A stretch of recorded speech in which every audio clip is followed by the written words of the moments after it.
Estamos de volta aqui no nosso programa Cidade Oeste Comunidade. Aqui a sua comunidade tem voz, tem vez, tem espaço. Conversamos com a equipe do Mutirão, do bairro Liberdade, lideranças comunitárias que estão buscando na realidade a reativação do SICOM do Liberdade. Nosso entrevistado deste bloco é o Nilson, o Zé Nilson, do blog Passando na Hora. É um blog dos mais acessados, ou se não o mais acessado, né, na cidade de Mossoró e no estado. E é um blog que não apresenta apenas para a população apenas situações de violência. Esse é um diferencial que nos chama bastante atenção, né? Porque a gente vê que alguns programas, alguns blogs, algumas páginas visam apenas mostrar violência porque, infelizmente, dá Ibope. Infelizmente, a violência dá Ibope, né? A gente tem, infelizmente, né? Porque a gente tem acompanhado, principalmente nos grupos do WhatsApp, quando há uma notícia que houve um disparo, que alguém foi atingido, o que as pessoas têm pedido é que mande a foto, né? Por mais que todos tenham essa consciência que a paz é o que nós precisamos, mas a violência, infelizmente, ainda tem pessoas que querem ver. Eu quero ver a foto, eu quero ver a cena, compartilha, né? Então, o diferencial do blog, do Nilson, é justamente isso. Mostra essa realidade nua e crua, popularmente dizendo, mas tem também algumas campanhas, alguns trabalhos sociais, e isso é o diferencial. Nilson, boa noite, seja bem-vindo à nossa Cidade Oeste Comunidade. Primeiramente, eu quero agradecer você pelo convite, um prazer enorme estar aqui com você, Ítalo, e dar meu boa noite a Toninho, todos de casa também, né, e pessoal que está aqui presente. Nós falávamos durante a semana a situação da violência na cidade de Mossoró. Hoje, infelizmente, nós tivemos que dar início ao nosso programa lamentando, né, mais um derramamento de sangue na cidade de Mossoró, né? E isso é algo que tem preocupado a todos. Hoje, infelizmente, nós não temos a certeza, né, que vamos sair de casa e retornar bem, né? Porque acontece dentro da nossa casa e acontece no retorno, na saída, onde quer que a gente vá. Infelizmente, a violência ela tem tomado de conta. E para falar nada melhor do que conversar com o Nilson, que tem acompanhado esse mapa da violência, a estatística de todos os anos na cidade de Mossoró. Então a gente convidou o Nilson para trazer, fazer um comparativo e principalmente como é que se encontra hoje o mapa da violência na cidade de Mossoró. Bom, nós contamos hoje, né, infelizmente, com 77 homicídios na cidade somente de janeiro até aqui. O que nos preocupa muito, a gente que acompanha diariamente todo dia esse derramamento de sangue na nossa cidade. Digamos que no Rio Grande do Norte, mas Mossoró está um caso fora de série realmente, né? A gente tem percebido aí que a coisa está fora de controle. E eu costumo dizer que isso tem 3 fatores importantes para contribuir com essa violência na cidade. Primeiro, eu gosto de dizer que é a questão do investimento por parte do governo, né, para dar melhorias aos policiais. O efetivo é reduzido, certo? Então, para você combater uma violência desenfreada, o fator principal é a droga. Então, precisa que tenha um efetivo digno do estado do Rio Grande do Norte, pelo tamanho que ele é, né? A gente viu o menino falando questão da violência, dos assaltos. Os assaltos ocorrem, vou dizer para você por que ocorrem os assaltos. Os assaltos ocorrem porque os nossos jovens estão perdidos nas drogas. Então eles têm que assaltar para pagar a boca de fumo. Porque se ele não pagar a boca de fumo, ele paga com a vida. É o que acontece com esses meninos aí de 19, 16, vivendo aí, a maioria deles até 19 anos, no máximo. Estão morrendo aí com 15, 16, 17 anos. O outro fator que eu acho é as nossas leis. As nossas leis, elas foram feitas, as nossas leis elas foram feitas há uns 50, 60 anos atrás, sei lá quando foi, quando um filho obedecia o pai, quando o filho ainda dava a benção ao pai, respeitava o pai. Então hoje a gente já não vê mais isso. Tem que se mudar as leis, a maneira, porque eu me lembro que quando eu chegava em casa com um presente ou um brinquedo de um vizinho que tinha me emprestado ou me dado, o meu pai ia me perguntar de onde eu adquiri aquele presente. Aí eu dizia, não, foi um vizinho que me emprestou, ele mandava eu devolver. Então vamos lá saber. Vamos saber da verdade. Hoje um jovem chega em casa com a moto, o pai não procura nem saber de onde ele tirou aquela moto. Aí ele diz, não, é de um amigo meu, está emprestado, pronto. Não vai procurar saber a verdade daquele transporte, não vai querer saber de nada. Então, as leis, ela tem que ser mudada. Tem que ser aplicada primeiramente. Primeiramente ela tem que ser aplicada. E depois aperfeiçoada para a realidade que nós vivemos hoje. Porque, é como eu falei, elas foram feitas no tempo que o jovem obedecia, tinha medo dos pais, só baixava o pai e arregalar os olhos, que a gente tinha medo logo de uma surra, né? Então, hoje o negócio está bem complicado. Então, é o outro fator. E o principal é a família. Sabe? Que é a base, né? Que é a base de tudo, né? É o educar do seu filho, entendeu? Então, tem muitas mães, a gente vê nas delegacias, cara, impressionante. A mãe sabe que o filho cometeu um delito e passa a mão na cabeça do rapaz, certo? Tem raiva até por ele estar ali na delegacia.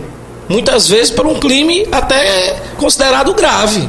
Uma tentativa de homicídio, um assalto à mão armada, entendeu?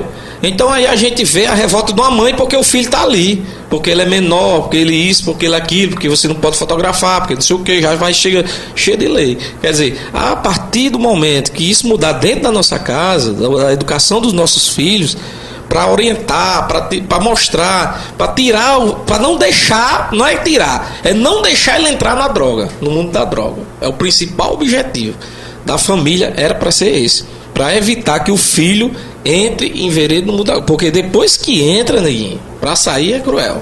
Nós temos sempre dito, né, apesar da família, a instituição família, não ser uma empresa, mas ela é uma instituição que está à beira do abismo, a falência.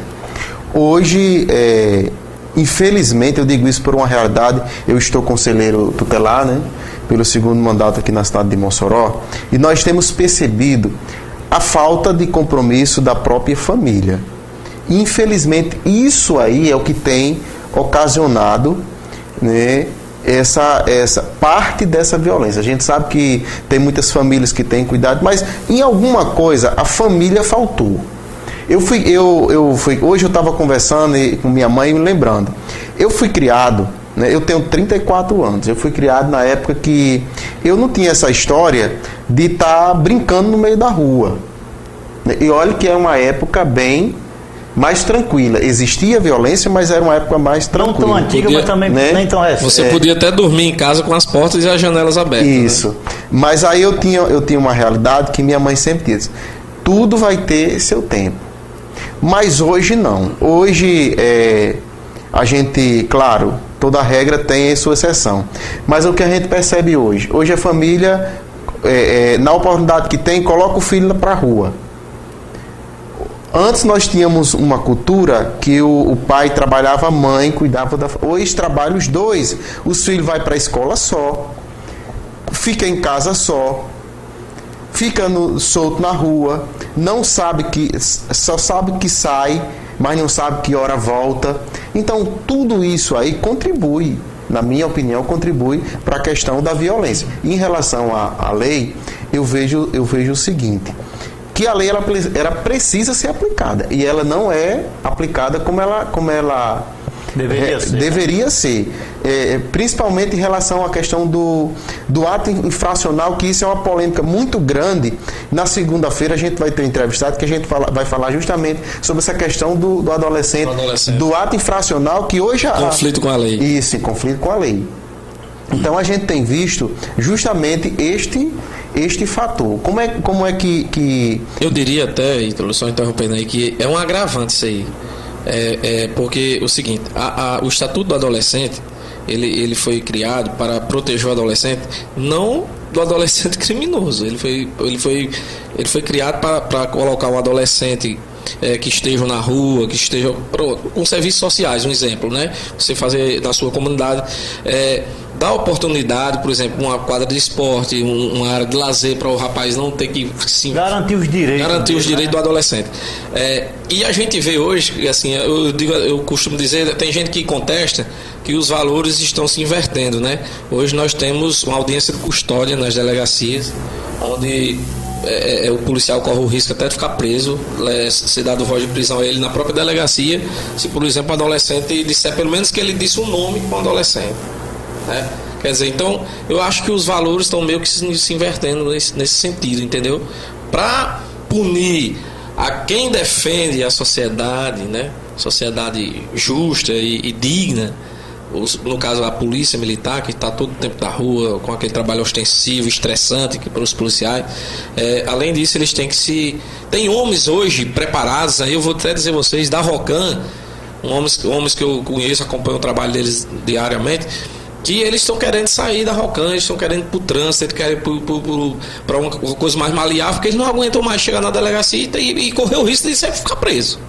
Tá entendendo o que eu estou querendo dizer? Então, eu não sei, eu me preocupo das nossas próximas gerações, como é que vão estar, certo? Se quem combate a criminalidade está sendo reprimido, tá entendendo? Então é um agravante, é uma preocupação que eu tenho. E toco o assunto do assalto. O assalto, ele existe porque tem uma motivação para ele fazer aquele assalto. Porque primeiro ele começa a roubar as coisas dentro de casa, certo? Para manter o vício, quando ele não tem de onde tirar. Trabalhar ele não vai querer. Então, aí ele começa a roubar ventilador, ferro, começa a tirar as coisas dentro de casa, começa o atrito dentro da residência dele, da própria residência, com o pai, com a mãe. Muitas vezes a gente acompanha diariamente agressão contra a mãe, contra o pai, porque pediu dinheiro para a dog e não tem. Então o que é que ele faz? Bota um revólver, que eu não sei como é que o povo tem revólver tanto fácil. Porque o cara sai da cadeia hoje, amanhã ele já está armado. É verdade. Aí o camarada vai, bota o revólver na cintura, vê uma menina com um celular na mão na calçada, pega, bota a arma, acabou, se levou. Teve um caso recente agora que uma cidadã teve uma moto tomada de assalto, uma bis, e ela recuperou a moto numa boca de fumo. Você sabe quanto era o débito do assaltante lá na boca de fumo? Era R$100. E a bis dela era 2015. Então ela perdeu a bis para ele quitar o débito de R$100 na boca de fumo. E ela, através de conhecimento na comunidade, aí foi conversando com as pessoas que puderam chegar e fazer que ela chegasse até lá, e ela pagou os R$100 para ter sua moto de volta. Então os assaltos é uma consequência disso aí. Sempre vai ter a droga no meio. Nós estamos conversando com o Nilson, blogueiro do blog Passando na Hora. O telespectador vai poder interagir, quem quiser participar, ligar através de 3312-0720 ou então pelas redes sociais. Nós vamos a mais um intervalo, em seguida a Eduarda traz já a pergunta do telespectador. A gente volta já.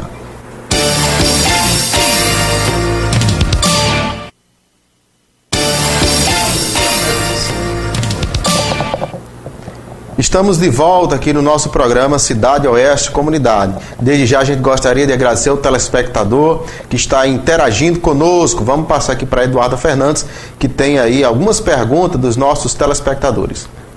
Boa noite, Nilson. O Jean quer saber o que te levou a criar o blog. Jean? Isso. Jean, eu comecei o blog, realmente, a gente até falava nesse assunto depois, né? Eu comecei o blog como uma espécie, não era de brincadeira.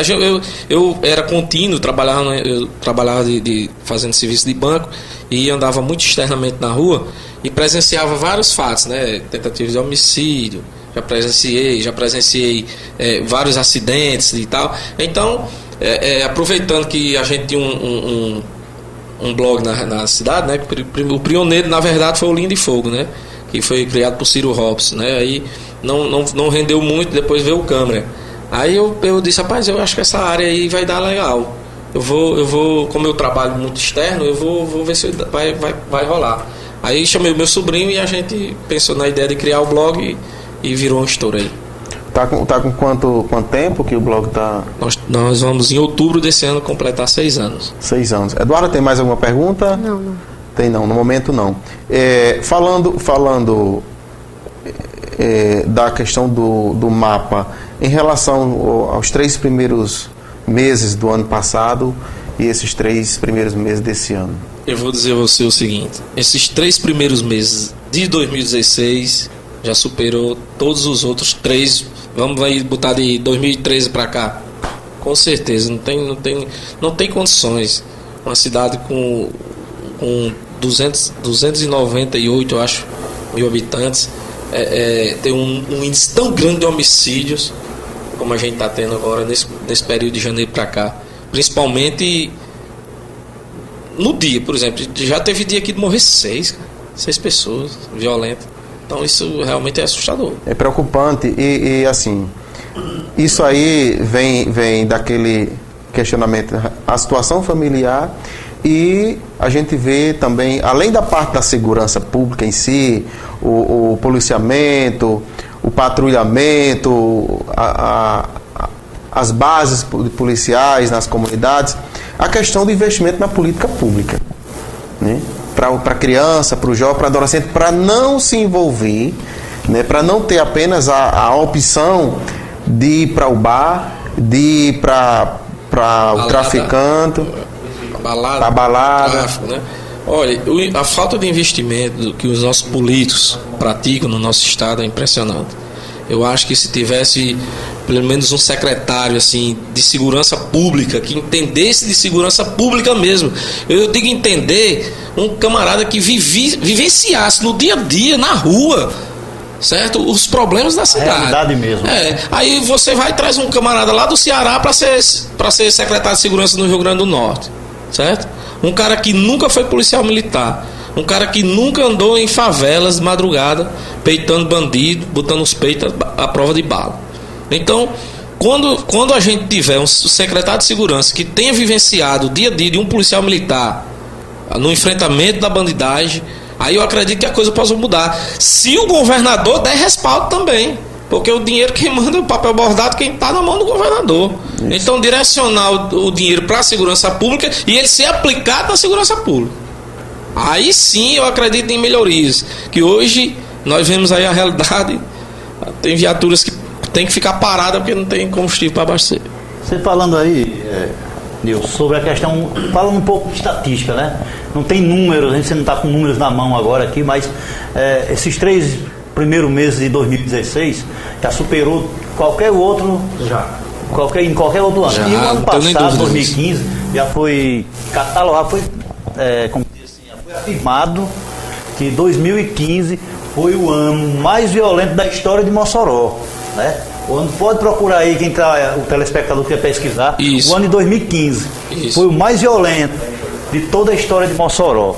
E 2016 começa aí com esses 76, né? Eu tô com medo de superar. Justamente, a gente fica com esse medo. Ninguém aqui está fazendo matemática de quantas pessoas morreu ou quem vai morrer. Mas lamentavelmente é o que a gente está presenciando e que talvez supere. Pelo andar da carruagem aí, felizmente é o que a gente está vendo. Eu vou pedir licença a você para, se eu puder, falar um pouco assim da questão de fotografias do blog, né? Isso. Tem familiares que tratam blogueiro ou jornalista como carniceiros, né? Eles costumam usar esse termo aí pejorativo. Então, deixa eu falar uma coisa. Eu não vou porque eu quero, primeiro. Eu tenho família, eu tenho sentimento, tenho coração. Eu vou porque eu sou obrigado a ir.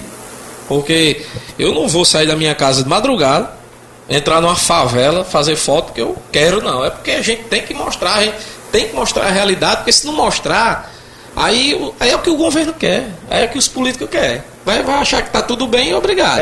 A mídia fica um pouco escondida se você não mostrar. E a gente trabalha muito com a imparcialidade. Por exemplo, a gente entende todos os lados, o sentimento da família e etc. Quando a pessoa liga para a gente com muita educação e pede para a gente retirar, por exemplo, uma imagem forte, né? Uma imagem mais forte, que a gente teve muitos problemas porque tem muitas crianças que acessam o site, né? Então a gente se preocupou em fechar as imagens fortes, Ou seja, você abre, tem um conteúdo, uma imagem mais leve e em seguida, se quiser abrir uma imagem forte, aí você entra com um e-mail para justamente evitar esse tipo de constrangimento para adolescentes e crianças que acessam esse tipo de site. Nós tivemos em 2014, 2013, nós tivemos na sede das promotorias justamente uma audiência com todos os blogueiros. O Nilson estava lá. Sim, eu participei. Doutor Ítalo, né? Isso. Foi justamente para discutir essa situação, por exemplo, a exposição nessas cenas fortes de crianças ao redor, né? E isso é uma preocupação que a gente tem tido, né? Por quê? Porque acaba expondo aquela criança, né, que está ali, que além de estar vendo, que é justamente isso. Eu sei que todos os blogs vai ter que mostrar, a imprensa vai ter que mostrar, né? Mas eu acredito que poderia se ter um mecanismo, por exemplo, no momento que aconteceu um homicídio, né, que aquela área ela fosse uma área bem mais isolada, né? Um espaço maior, né? Porque né? o que a gente vê, a gente às vezes abre um blog, uma página policial, aí a gente vê uma criança, né?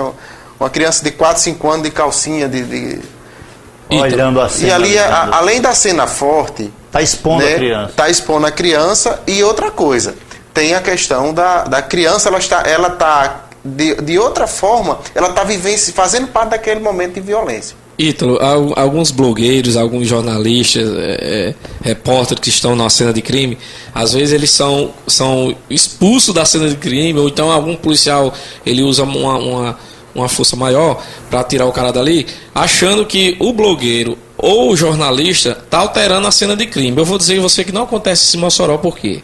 A cultura do povo de Mossoró é ouvir um disparo de arma de fogo, em vez de correr da bala, corre para cima para olhar. É isso que eu ia falar agora, e tu falou nessa questão aí, mas hoje não é só o blog que está mostrando essas cenas fortes. Hoje um celular, todo mundo possui um celular. E o pai, né, nessa questão aí, até o telespectador entender um pouco o que eu quero dizer, o pai, até as próprias pessoas adultas que estão ali ao redor, poderia se tomar uma atitude de não deixar uma criança ir lá. Hoje uma criança tem um celular e filma, às vezes o próprio pai não tem aquela questão de olhar o que é que tem no celular do seu filho, o que é que ele está acessando, Toninho, o que é que está mandando. As redes sociais hoje, por exemplo, grupo de WhatsApp, facilita muito.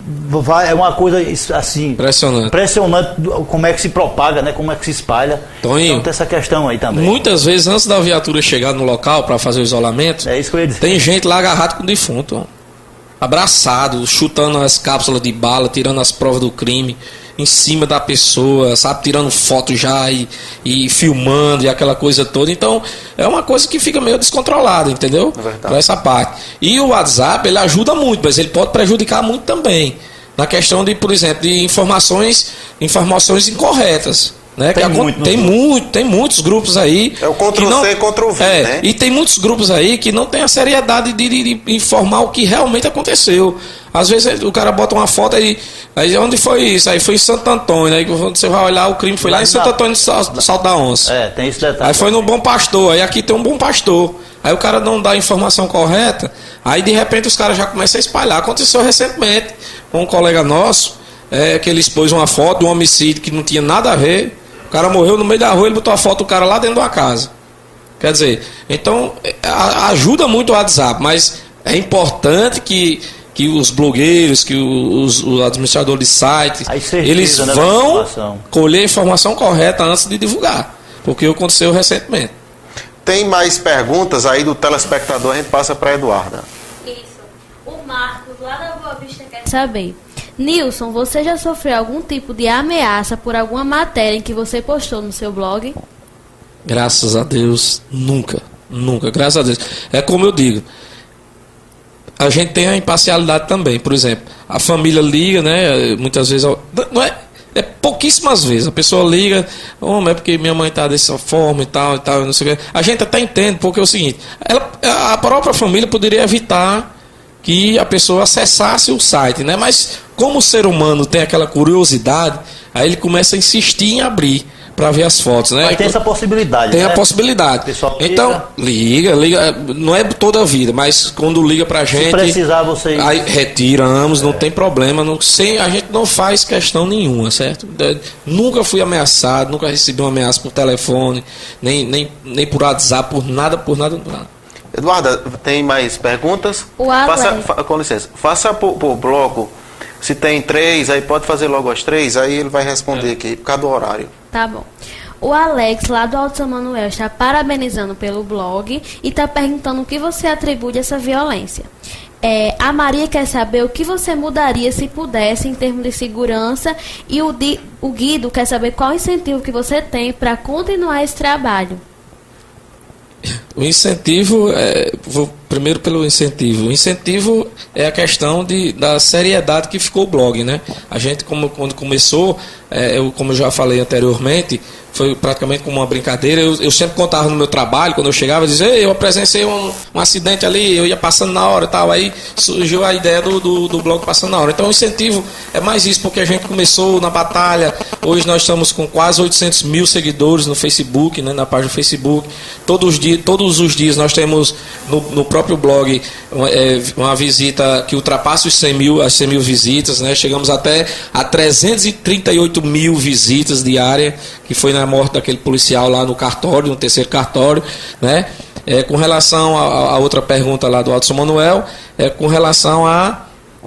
O que você atribui a essa violência? Atribui a violência. Como eu falei anteriormente, são 3 fatores que eu acho que contribuem, né? Que é a falta de investimento do governo do Estado, né? De dar condição digna aos policiais de estar na rua, né? A segunda é a questão das nossas leis, que devem ser, que até você me ajudou, que devem ser primeiramente aplicadas, e segunda, de ser revisadas, porque elas foram feitas para uma época que em Mossoró a gente podia dormir com as portas abertas, e hoje a gente não pode mais, né? Se você sentar na calçada hoje e ficar com o celular na mão, você está correndo o risco de perdê-lo, né? Que inclusive eu quero até deixar um recado para todo mundo que está nos assistindo aí, que evitem que seus filhos vão para a calçada com objeto de valores, né? Porque a ocasião ela faz o ladrão. Às vezes o cara passa com a arma, você vê ali, não vê nenhum componente eletrônico na mão, ele passa e vai embora. E se ele vê que você está lá de bobeiro com um pescoço pendurado, que eu digo lá em casa, aconteceu lá em casa isso aí. Todo dia eu chegava na minha casa e dizia. Isso minhas irmãs não davam ouvidos. Então ela perdeu um celular que tinha pago 2 prestações apenas. Que o cara chegou, não puxou nem a arma, ele fez só levantar a camisa e mostrou a arma e levou. Quando leva o celular ainda bem, quando perde a vida. Né? Infelizmente a gente está vivendo esse momento, infelizmente, que a gente tem que ficar dentro de casa. Deixa o celular dentro de casa, vá para a calçada sem nada, sem pulseira, sem relógio, sem cordão de ouro. Né? Deixa em casa, porque aí você evita um assalto. Ou então uma morte, né? Se o cara de repente cismar e dar um tiro na sua cabeça. Jonathan, coloca aí a página para o telespectador do Passando na Hora. O que você mudaria? Né? Segurança. Aí o Nilson pode fazer o comentário aí do... O blog aí estourado, né? A gente começou, o Câmara era um dos pioneiros, assim, aliás, o pioneiro foi o Linha de Fogo, depois veio o Câmara, que era o mais acessado na nossa cidade. A gente com muito trabalho e com parceria com o Marcelinho, o próprio Marcelinho. A gente tem uma equipe lá. A gente tem uma parceria. Tem quantos na equipe? Tem o meu sobrinho Caio e tem Ivanildo. Ivanildo, ele mora na área do Alto São Manuel, ele cobra a área lá. Caio cobra a área das abolições e eu cobro a área do centro e Belo Horizonte e Santo Antônio. Então é bem dividido por área da cidade, né? Agora à noite quem vai é eu, porque os dois não tem coragem não. Então a gente gostaria de agradecer, pode voltar para cá, agradecer ao Nilson, deixa o espaço da TV Cidade Oeste, do nosso programa aqui à disposição. Vamos ver para pelo menos uma vez por semana você participar conosco, trazer as informações aqui dentro do nosso programa, e o espaço está aberto. É só você querer. É só você querer. Inclusive, eu quero até fazer uma divulgação do trabalho de vocês na próprio site, né? Eu já falei com ele para pegar o material de vocês, para a gente dar uma divulgada melhor, para ver se expande mais essa questão do social, né? Da nossa cidade. Para ver se a gente faz alguma coisa para melhorar, né? Tá bom? Ok, Toninho. Agradecer, né, a participação de Nilson aqui, dos convidados, a equipe, né? A Eduarda Fernandes aí nas redes sociais aí. E você que está em casa, né? Pela audiência, e se Deus quiser, segunda-feira estaremos aqui de volta com mais um programa Cidade Oeste Comunidade. Eduarda. Boa noite a Ítalo, a Nilson, a Toninho e a todos que estão participando junto com a gente. Um beijo. Boa noite. Obrigado a todos, boa noite e até segunda-feira, se Deus quiser.